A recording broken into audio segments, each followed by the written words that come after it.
Part of our summer culture is that we believe that we hear from God. There's a step in which I learn that God talks to me.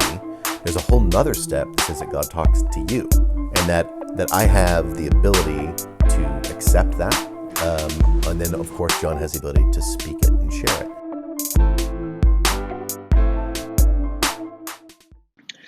Hey there. So today we are talking about, this lesson's about what we call the father wound.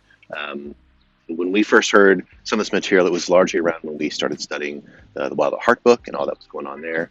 And at the heart of the topic is this notion in which our fathers have a unique role in our lives. And many people have noted how the way that we understand our earthly fathers is often a really strong influence on how we ever understand our heavenly Father.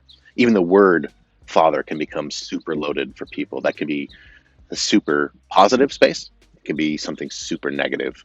And it all comes from how, especially when we're young, our fathers, or at least the people in that role around us, they're often some of the sort of the strongest people that we're aware of, both their presence in the room, so to speak.